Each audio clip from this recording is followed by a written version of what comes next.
পূর্ব বর্ধমান জেলার রায়না থানার অধীনস্থ শ্যামসুন্দর গ্রামের নয়দেপাড়ার দুই ব্রাহ্মণ পরিবার ভট্টাচার্য ও চক্রবর্তী বংশের কুলদেবী মা বেড়ের কালী।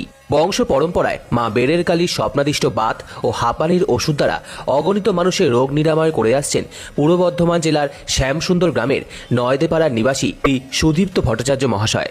মায়ের আদেশে অমাবস্যায় নিষ্ঠা সহকারে ওষুধ ধারণ করলে মেলে অসহ্য বাতের ব্যথা থেকে মুক্তি। মা কালীর ওপর ভরসা ও বিশ্বাস রাখলে, ভক্তি ভরে ডাকলে মা তাকে কৃপা করেন। মায়ের কাছে কোনো জাত ধর্ম বর্ণের বিচার নেই, মা সবার। বহুদিন ধরে হাঁপানির কষ্টে ভুগছেন এমন অনেকে আছেন যারা মায়ের স্বপ্নাদিষ্ট ঔষধ ধারণ করে হাঁপানি থেকে চিরতরে মুক্তি পেয়েছেন। প্রত্যেক অমাবস্যায় বাতের ওষুধ এবং প্রত্যেক দিন হাঁপানির এই স্বপ্নাদিষ্ট ওষুধ দিয়ে শ্রী সুদীপ্ত ভট্টাচার্য মহাশয় বহু মানুষের রোগ মুক্তি করে চলেছেন। মায়ের স্বপ্নাদিষ্ট ওষুধ ধারণ করে অসহ্য বাতের ব্যথা এবং হাঁপানি থেকে চিরতরে মুক্তি পান ভক্ত।